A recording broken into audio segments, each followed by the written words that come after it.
all you heroes out there, I'm your professional protagonist, and welcome to Hell Yeah Gaming, where I've got a very special situation here going on. Technically, this is part 2 in a larger combined series here. If you have not seen part 1, hey, let me introduce you to somebody. This guy right here. This is Excalebar. You should how's it going, guys? You should go check out his channel immediately. That's where part 1 is at. Go ahead and introduce yourself to the fine heroes of Hell Yeah Gaming. Yeah, definitely. What's going on, guys? Excalebar. I just started. I actually started YouTube 2 years ago. My channel was initially going to be a Sonic the Hedgehog channel. But that kind of really didn't take off too well. So, and I mentioned in my last episode of my Bloodborne playthrough that before starting that playthrough, I almost gave up on YouTube. I literally didn't post anything for 5 to 6 months, and I thought I was going to be done with it. But for a while, I've been wanting to tackle more of the Souls games because I enjoyed the hell out of Elden Ring so much on my own time that I kind of wanted to dabble more into what Miyazaki created. And after putting Bloodborne, the first episode on the channel, the rest is history. I'm just a small YouTuber trying to get started, and Bloodborne really started it off for me, which I'm very happy and grateful for because, man, the community is awesome. This community is incredible. Hell yeah. And I have this amazing individual here, and he wanted to do a collab with me, and here we are. And again, thank you so much. I really appreciate this, Jeff. Absolutely. Listen, I've been doing this for some years now, but I'm still a small YouTuber. I came across his Bloodborne playthrough, thought that he had a really good personality, liked his style, liked what he was bringing to it, thought he just seemed like a really cool and genuine guy.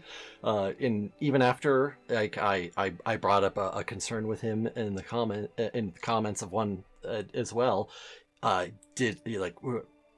addressed it super well, and I think that you should all check Caleb's channel out for sure. What we're doing here is, everybody knows I love Bloodborne so freaking much, and he had some questions after going through the playthrough, and knowing what I know, I reached out to him, told him, hey, I will answer any questions you have. So part 1 was just a general lore and timeline overview over on his channel. Check it out. And now I have a whole list of questions that he sent me that we're just gonna go and tackle in more depth here now. We ready? Yes, please, lore master. Tell me. Oh gee, okay. Now we're getting a little too ego feeding. Oh man. Oh, this is great. We gotta support each other, right? Absolutely, brother. All right. So, actually, I'm gonna go ahead and jump to the bottom one first. Just yes, please. kind of get that just to kind of get that out of the way here, which is a personal question for me. What was the first thing about this game that made you fall in love with it? Okay. So, the first thing that made me fall in love with Bloodborne was the gothic atmosphere.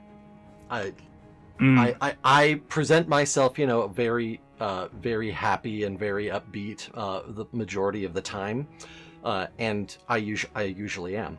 But I love a wide variety of things, but gothic horror and related topics to that is some of the things that I really love the most.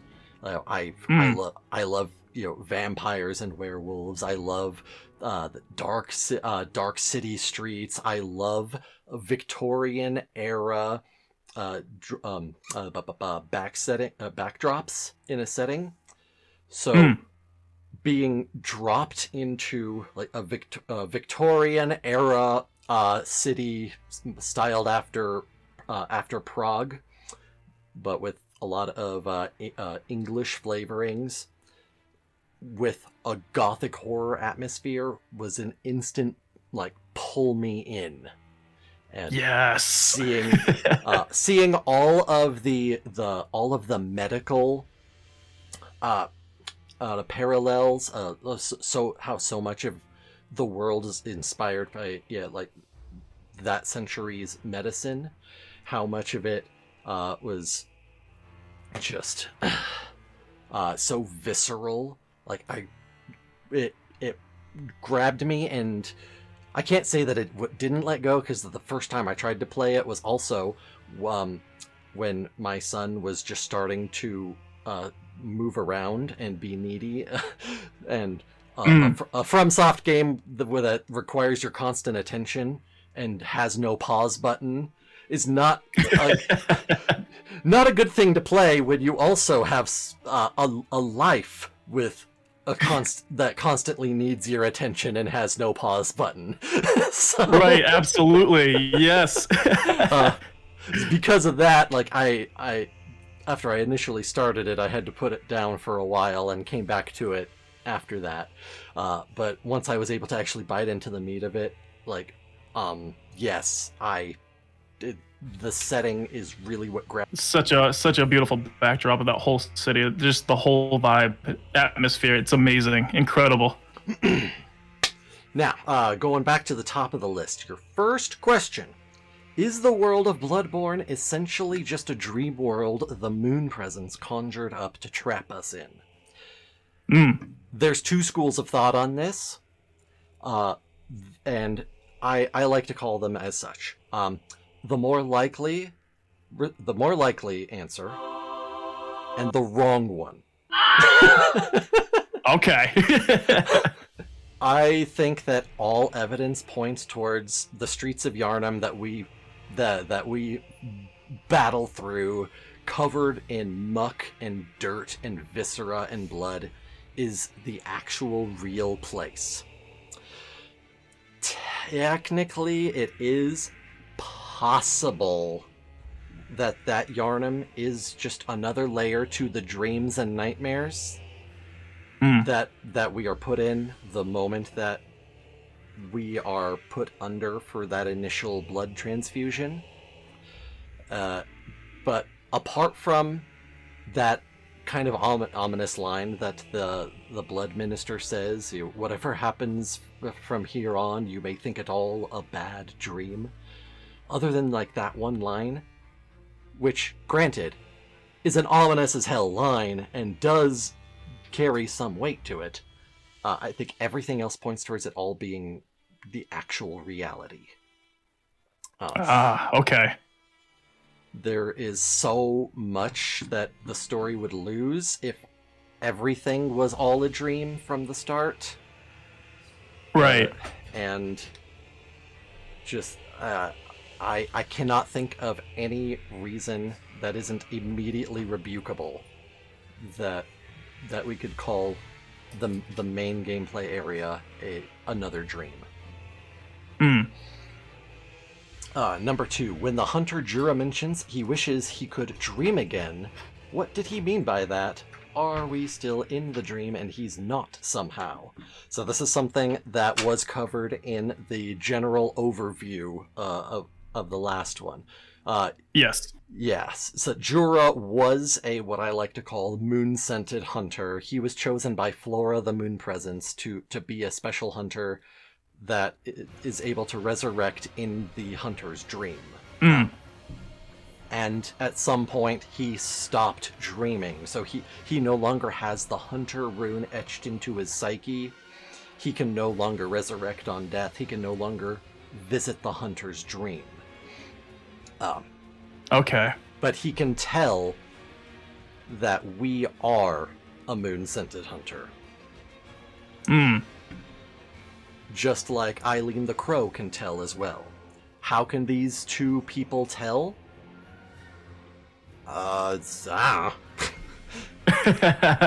Maybe because they also used to be, they can recognize something, like there's still some sort of like a tenuous connection that they can sense somehow. Some sort of essence, so they can just sniff out.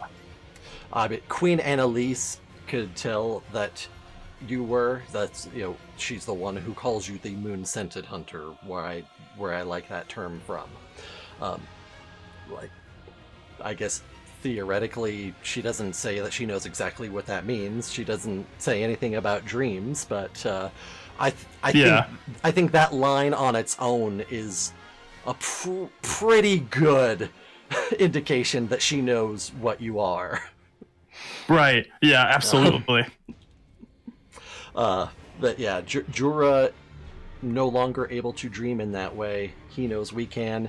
So he's just gonna keep Gatling gunning us down until we get the hint to stop coming. And he was a tough guy to try to beat down, and I don't think I ever did beat him down either. Because what happened was I went in the back way of Old Yarnum, climbed up the ladder, but he wasn't hostile to me. And I was like, oh, yes, you can actually talk to this guy. Yep. Come up the back way. He's not hostile. You can have a conversation. Yep. Then, I don't know. I can't remember if you saw the other hunter that was basically like at the bottom of the ladder of his building. Yes. Yeah. Yes. That is one of his 2 apprentices. Oh. Your camera went fuzzy again. That's all right. Oh boy. His other apprentice is in the Hunter's Nightmare. He's the one with the handheld Gatling gun in the cave. Oh, that's right. Yeah, in the DLC, right? Yeah. Okay. So that was a tough son of a gun to bring down. Yeah. At some point, one of his apprentices died and was pulled into the Hunter's Nightmare, as you do, and the other was still in Old Yarnum with his master, helping to slap away anybody who tries to disturb these people who have been turned into beasts but are trapped there and not bothering anyone. Right. Yep. Being their guardian. Number 3, why was Rom the vacuous spider chosen to be the one to conceal what the world actually looked like? Another one that we kind of touched on. This is a question that I don't think we can give a definitive answer to, because I don't think it's really the right question to ask. Rom was uplifted, was ascended by cause at some point. That we know. Rom was a scholar at Bergenworth. She was granted eyes on the inside, turned into a kin of the Great Ones. Why was she chosen to be ascended? There's just no evidence to say one way or the other. Maybe cause just liked the cut of her jib. There's not really anything to indicate that she was chosen to conceal what the world actually looked like. Gotcha. Okay. More so that after she had been ascended, she has this power, and she recognizes what the rituals of the School of Mensis are doing. So she's going to use that power to hold the rituals back and to conceal their effects for the sake of the world. Okay. It's like, why was she chosen to be ascended? Who knows? Cause is a great one. Their motivations are beyond our understanding. Hi, Sneakers. Can I help you? Oh, doggo! Yes. Saw a cat in the first video, now we're seeing a dog. Yeah. Oh, boy. Anyone who watches my streams will be well familiar with Sneakers. He always starts... A stream never starts off properly until he invades. Love it. He's a good boy. Yes. Hey, buddy. Chewing on my hand. Yeah. Motivations unknowable. The causes beyond our understanding. Why Rom? No one could say.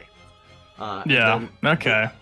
But the concealment seems to be something that Rom chose to do herself after the fact, upon having this power. All right. All right. Who was in Vicar Amelia's pendant? All right. So this is a very easy, very simple one. All right. You ready for this? This is some. Okay. So Vicar Amelia's pendant was originally Lawrence's pendant. Right. Yep. When he became the first cleric beast, and after he was killed by Brador, his pendant was passed on to the next person in line to be vicar. And from there, the pendant was passed on to the next vicar. So on and so forth until we come to Amelia. That pendant is a symbol of the station of the vicar of the Healing Church. Now, who was in it? Nobody. It's blank. There's nothing. There's a fun design on the outside, and on the inside, I think there might be like a fun little etching on one. But like we have like high definition images of the item model, and there's of closed and open. There's literally nothing inside. Okay. Because I was just curious because of before she went into her transformed state, she was like just grasping it, you know. Yes. And I was just like thinking, oh, there must be someone important that she either loved or something of importance that's in that pendant. Like, who could it be? But yeah, that makes sense because of just the following that, you know, her being the vicar and this pendant being passed down to the next and to the next. It's just something that she really cherished. Now, technically, there is something inside the pendant itself. There's just not a picture of anybody. The thing inside the pendant is the blood gem you get for breaking it. Oh, okay. Gotcha.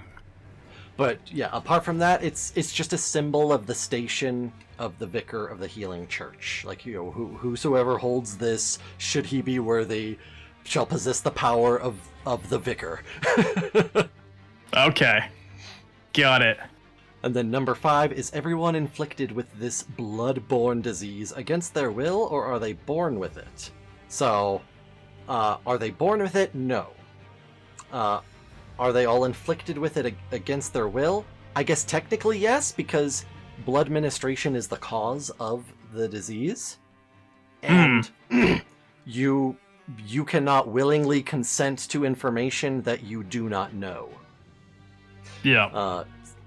So, because the general population are not made aware that it's the blood that they're imbibing that's doing this to them, yeah, that is technically against their will. Yeah. But it's not like they're aware of it and then someone's forcing it down their throat or something, but right. Yeah. They're all willingly choosing the blood. They're not educated to the effects. Right, exactly. They don't know what's bound to happen to them eventually. There is a lot of misinformation that was spread. A lot of it most likely is propaganda by the church because they want to keep their power. They don't want everyone knowing, like, oh, the thing we're using to cure their diseases is also the thing turning them into mad beasts. Right. Like, one of the common misinformation that spreads is people believing that the beast scourge disease creeps up from the right leg. So a lot of the armor sets, you'll even see that there's straps on the right leg that would cut off blood circulation if you tightened them. So those being put a very, very beautiful environmental storytelling just in the item models, showcasing that this belief that the beast scourge creeps up the right leg to infest the rest of the body. If you tighten the straps to reduce your blood flow, it won't be able to flow into the rest of your body until you can get that leg amputated. Ah, okay. Which, yes, there were a number of amputations, and there's evidence for it all around. Ironically, Gehrman, his right leg is amputated, replaced by the peg leg while he's in the wheelchair. Yep. But that was almost certainly not as a result of believing that the Beast Scourge rises up the right leg. That was almost certainly done as part of Flora, the Moon Presence, taking him as the host of the dream and as its surrogate child. Because in the ending where you defeat Gehrman but do not consume the umbilical cords, and Flora takes you as his replacement, you are the next scene has you in a wheelchair with your right leg missing. Oh, yeah, and that's the ending that I have yet to see too. I got the other two, but not that one. Okay. Yes. Number 6. Was the One Reborn a failed attempt to create a new god? Okay, so the One Reborn is a very interesting case. Have you heard of the trope, the giant space flea from nowhere? No. In trope writing, people try to categorize all the different mechanics and elements of writing stories, as tropes. The giant space flea from nowhere is an element of a story where it's some kind of creature or threat that comes out of nowhere, has absolutely no foreshadowing leading up to it, is dealt with, and then has absolutely no bearing on the story from that point forward. Oh, you're kidding. The giant space flea from nowhere. Most people consider the One Reborn a giant space flea from nowhere. It comes out of nowhere. It seems to have no bearing on anything. You kill it, you move on. Nothing that happens from that point forward has any bearing on it again. It's never spoken about ever again. The One Reborn, there is evidence around it, but it's not as clear as a lot of other stuff. And some things you could consider to be relating to the One Reborn, but you have to kind of make it fit in your mind. You have to be like, okay, I don't think this is talking about this other thing that is more obvious. I can interpret this as relating to the One Reborn, but that's less clear cut. Right. Yeah. But most people's understanding, and my own as well, is that yes, the One Reborn is a failed attempt to create a great one. The School of Mensis, which we covered before, they use the Snatchers to kidnap people. Yes. And the Snatchers are Thumerians. The bell ringing women are also Thumerians. They're the ones who summon the One Reborn, as they birth it from the great sky vagina.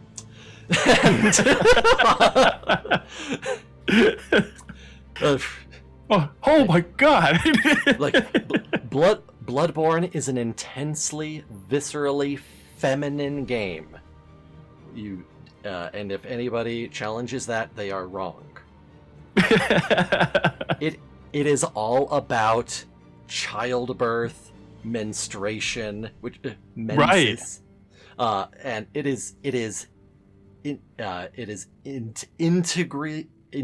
oh my god, I can't speak anymore. It's all good.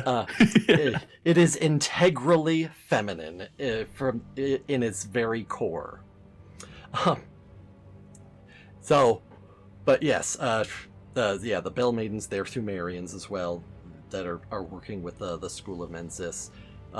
It does seem to be that the people that the Snatchers were kidnapping for the School of Mensis for their rituals were being forced into this conglomerate as they try to create a great one of their own. Until that didn't really work out so great, so they decided to use Murgo's umbilical cord to commune with Murgo, and then Murgo created the brain of Mensis for them, and they all died, and only Mikolash was left, and he went cuckoo if he wasn't already.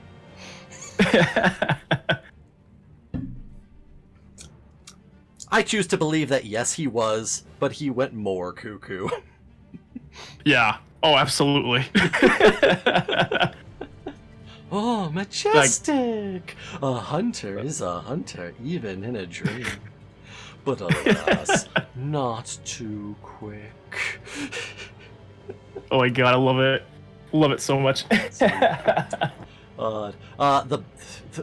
best way to fight Mikolash, by the way, is having a bunch of poison knives, and then when the first time when you're chasing him, he drops down a ledge into a room. Don't follow him. Throw poison knives at him, and then just wait. Really? No kidding. Yep. Oh my god. You'll kill him without even engaging in phase 2.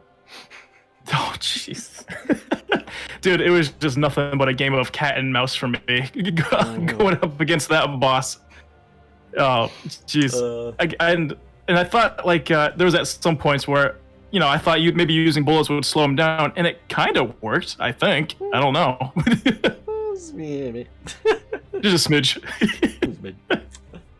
Alright, so number 7. Why does Miyazaki hate his NPCs? LOL. Yes! Why? Oh, you wanna kind of give a little more detail here, or elaborate on this? Well, yeah, because it just seems like, from my first Souls game, Elden Ring, it seems like with most of the NPCs that you meet along the way, you learn about them, you traverse the story more, then just to find out later on their story ends in tragedy. They either die or become something messed up, or yeah. And I was like, okay, well, this is kind of sad. And then jumping into this game, same deal. You meet up with NPCs, you do a little bit of their quest line, and you either have to kill them or you gotta fight them to the death. And I'm just like, okay, I'm starting to see a reoccurring trend here with these games. Because I also experienced that in Dark Souls 1 as well. Yeah. I played that after Elden Ring, because I wanted to see more of those games. And same deal with that. The NPCs in that game, they perished as well. A lot of death. All right. So there's kind of some layers to this one. The first is that while these are very grimdark games, they are, at the end of the day, they are also optimistic games. With these stories are full of hope. The thing is, hope shines brightest in the dark. Indeed. If things are regularly turning out okay for people, hope doesn't have nearly as much meaning. So when these NPCs end up suffering or dying, they seem to go after something only to fall short just barely. It means that those kernels of hope that you find shine so much more brightly, and they're so much more impactful. That's one of the core aspects of successful grimdark storytelling.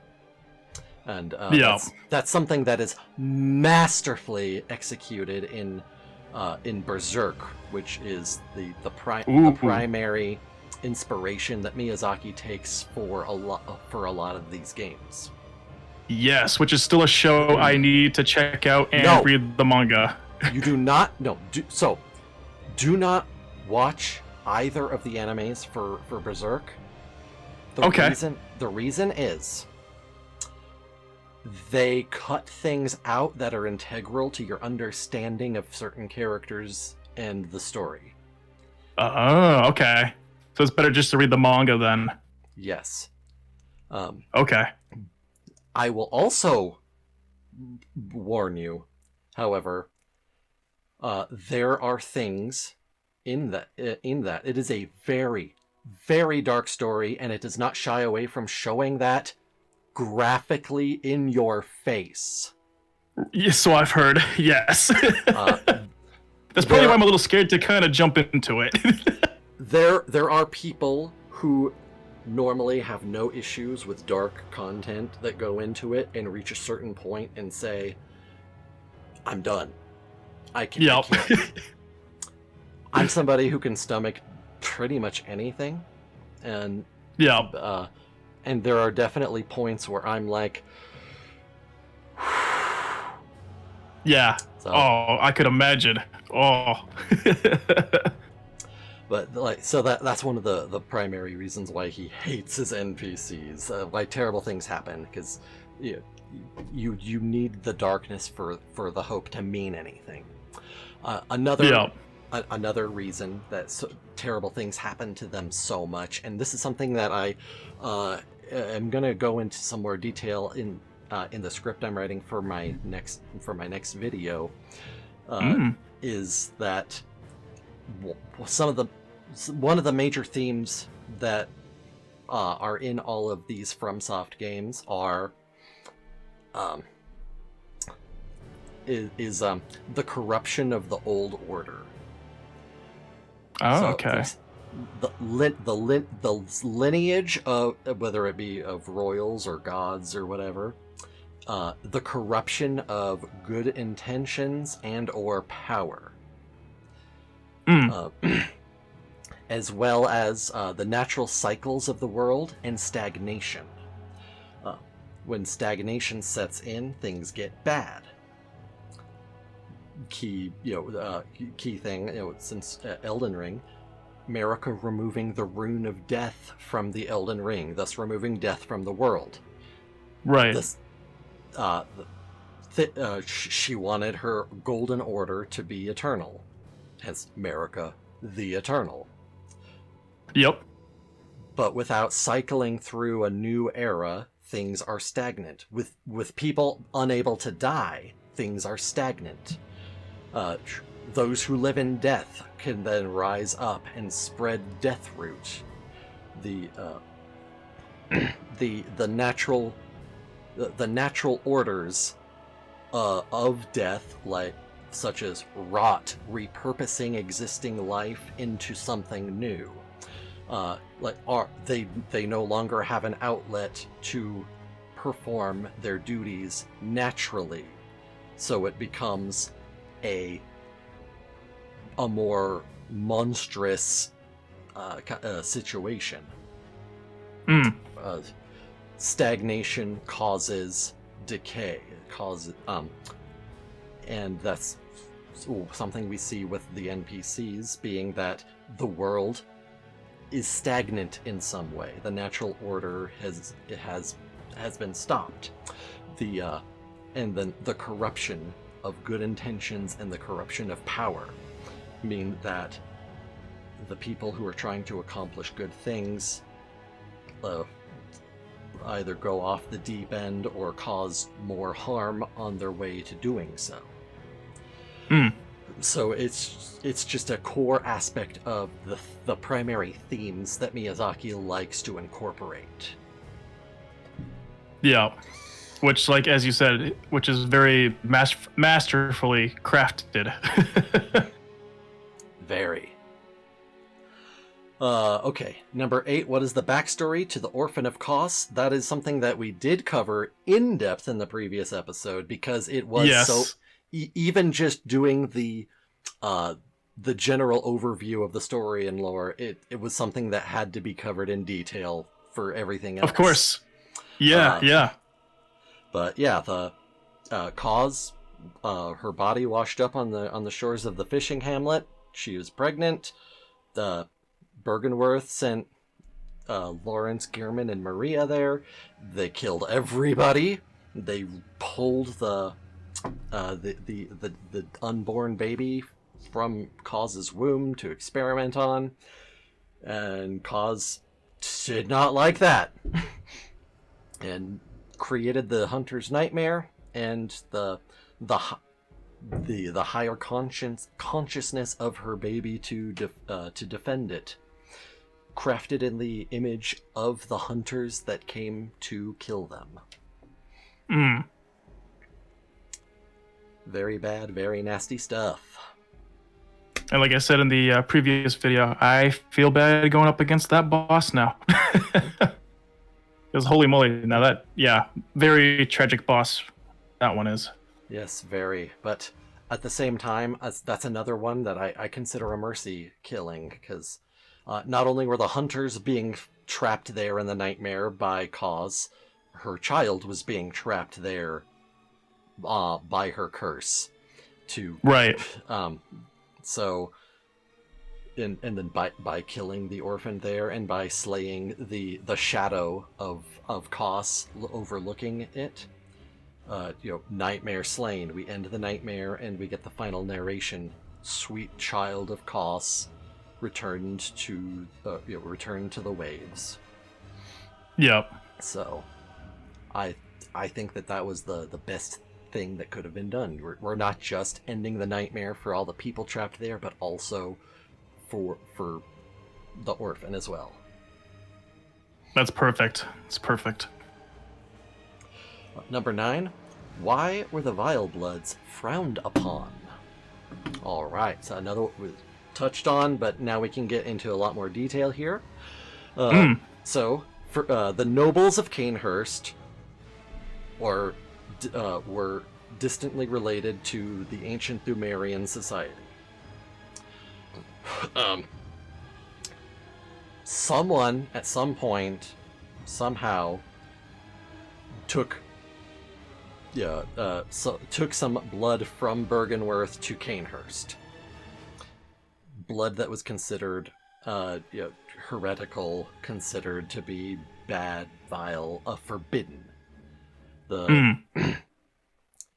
Is that most people are pretty sure it was the blood of Queen Yarnum, or the blood from her womb, from her miscarriage. Okay.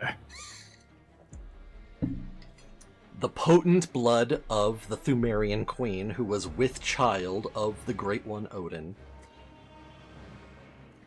mixed with the Thumerians' distant descendants in Castle Cainhurst, gave them great power. Queen Annalise is immortal. She cannot die. She is the closest thing that Bloodborne has to vampires, which is something that you would have expected. All these other classic monsters are being involved here somehow. Blood is at the center of almost everything happening. You'd expect vampires to show up, but I think that maybe Miyazaki just thought vampires would be too redundant at this point. yeah, that makes sense. But yeah, she is immortal. She cannot die. Even as you saw after Alfred ground her into mush, her mush is still alive and still able to continue on. Which my brain did not comprehend at the time. I was lost in rage during that. Yes, I fully. So there's multiple examples of why the Vile Buds were frowned upon, as you so put it. I mean, for one, their entire rise to power, apart from being nobles, which is a whole other thing, down with the monarchy. They got their power by having a holy medium being stolen. So already not off to a great start. Yeah, people tend not to like when you steal their stuff. Right. But the fact that it gave them so much power is also an issue, because they are the nobility of the land. They are the people who had the divine right to rulership of Yharnam before Lawrence set up the healing church, and all the power of the people consolidated into his church. So essentially we have the old blue bloods, pun intended, being kicked off the throne by the upstarts of Lawrence and his flock. So that right there is a major, rivalry, major power dynamic. And because Cainhurst has they have the right of lineage on their side. They have the nobility. They have the greatest right to challenge Lawrence and his church's authority. So if we eliminate them, now there's no challenge to our authority. So even if say if we lose power, maybe we can't produce blood anymore, or our experiments end, whatever. If Cainhurst is still out, it still exists, they can swoop back in and lay their rightful claim by birthright. If we can vilify them in the eyes of the public, they won't have the public support to come back and rule anymore. If we can take them out, there's no chance of anything happening. Okay. But then there's another layer beyond that, in that Queen Annalise, she wants to give birth to a great one. She wants to basically be Queen Yharnam 2.0. That's the entire purpose of joining her covenant and collecting blood dregs through invasions and through killing NPC hunters. I see. If you get a blood dreg and you look at it, it's the image of it. It looks just kind of like a little solidified piece of blood. But when you look in the details, it's swarming with sperm. Oh. Oh, okay. Oh man. That's why she wants the blood dregs, the potent the potent blood of hunters who have been injected with the old blood, the blood of the great ones. Okay. So that she can give birth to the next great one. Gotcha. Yeah. All right. Unfortunately for her, the one great one we know who likes going around impregnating human women passed her up for Ariana the prostitute. Okay. Speaking of, we have reason to believe Ariana is also related to the Vile Bloods, to the Cainhurst nobility, because her dress is the Cainhurst noble dress. Oh, interesting detail. So, in all likelihood, she or family of hers are the only survivors, outside of Queen Annalise, of course, of the executioners' genocide of the Vile Bloods, and just laid low in Yharnam, and cast aside the nobility to be a common, prostitute on the streets. Wow. Boy, oh boy. Now, ironically, what Annalise wants, giving birth to a great one, is related to what the Healing Church wants, which is to ascend into humanity to being great ones. And they know that the umbilical cords of great ones are the key. It's the closest thing they have, the thing that lets them commune with the great ones. But, Yeah. they just they see Annalise as too much of a threat. The Vilebloods, they gotta go, and that's where that is. Gotcha. Okay. All right. Which leads us into the final question that you sent me, which is number 10. Is the moon presence the god to everything in this world? Which, I think after everything that we've gone through and discussed, I think we can definitively say is a no, but it is a god, and possibly the highest ranking / most powerful god outside of potentially Odin. But it is not like the capital G god. I don't think there is such a thing in this particular world. But right. Flora is definitely up there for sure. Which actually reminds me something that is not super well known, but all of the great ones, their physiology, and this ties back to what I said before about the how so much of the lore and this world is informed by the medical practice of the time period it takes place in. The physiology of all of the great ones resembles human organs. Oh. Flora is the circulatory system. Oh. Okay. Ebrietas is the trachea.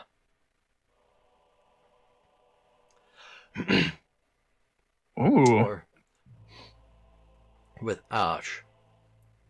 The lungs coming off the side of it. Yeah, okay.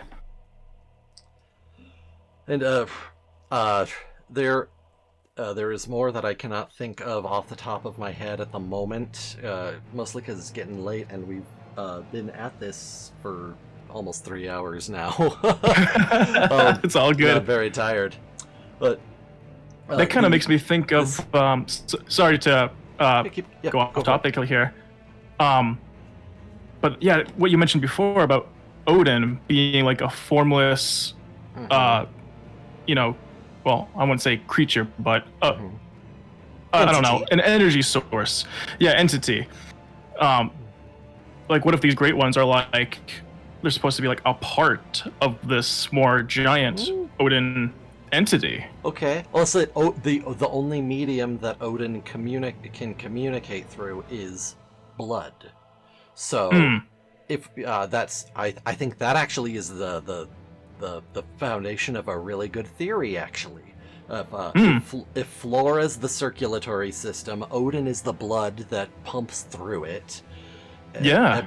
Ebrietas is the trachea, lungs that connect. Like it could all connect into a single greater being. Yeah. Right. Yeah. Because when you mentioned that, Odin was a formless entity, and then you saying that, these guys represent the organs of something. That's what kind of made me come to mind. Like, oh, maybe. Who knows? I think that's the start of a really good theory. It just needs some more research, some evidence to it, and a good presentation. I think that could actually do really well. I think you got a great intuition on that. Thank you. But that covers everything you sent me. So, Excellent. There we go. And actually, if you don't mind, I have one more surprise question for you. Oh, okay. Yeah, hit me with it. Yes. So, on my Discord, you mentioned that you dabbled into a little bit of voice acting. Yes. Yes, I would. I want to hear a taste of this action. I hear you can do a pretty good impression of the Kongs there. I gotta hear this, man. Oh boy. Okay, hold on. If I'm gonna do this, I gotta do it right. Give me a moment. Yes. Give me a moment. Yes. Oh boy, what's he pulling out? Gotta get my bag of Lucky Charms marshmallows for this. I'm gonna be eating good. No way.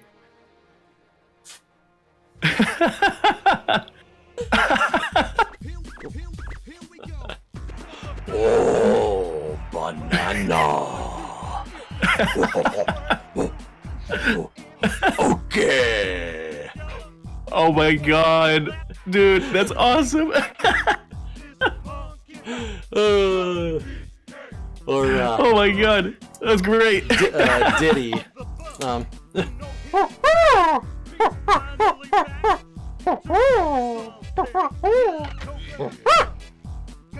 Yes.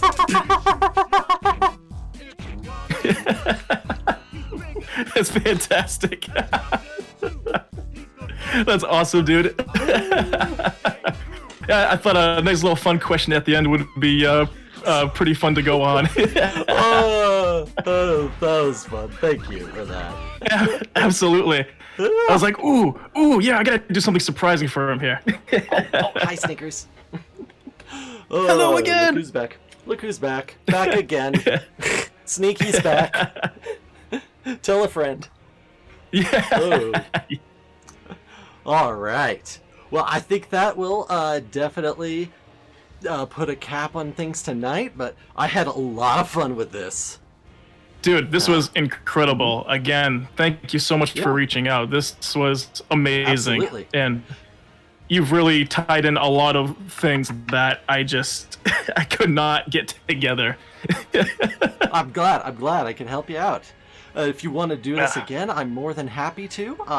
We can, if you have other questions, I can address those, or we could just like pull up Bloodborne Wiki, hit random page, and then just go. I could just go off from there on whatever pops up. Go on some other topics there. Absolutely, dude. I would absolutely love that so much. Like this has been a great time, and it's cool hanging out with you and hearing all the lore from you. The lore master. Yes. Oh, jeez. You are inflating my ego way too much. Just speak in truth, brother. Like seriously. Well, again, if you did not see part 1, it is on his channel Excalebar, which I'll go ahead and make sure is linked in the iCards here, and as well as in the description below. Probably a pinned comment just to be safe. Get it through all the places. We'll probably do a joint playlist that goes directly, between the two. Absolutely. And I'm glad that this was as good for you as it was for me. Wink. Yes, sir. Absolutely. This was a blast, dude. Definitely check his channel out. He's been doing some great stuff with that Bloodborne playthrough. Doing live streams of the Chalice dungeons right now, accepting co-ops coming in. And triggering traps and getting out of the way so they hit me in the face. Dude, I can't believe I did that to you. That was so unintentional. It's fun. It's all part of the experience. It's fun. It was funny. You're like, damn, that took me out in one shot. That's a level 303 character. This shouldn't have happened that way. That's crazy. All right. Well, thank you so much for coming on, for letting us do this. All of you out there, hope you enjoyed it. Hope you go check out his channel, Excalebar. And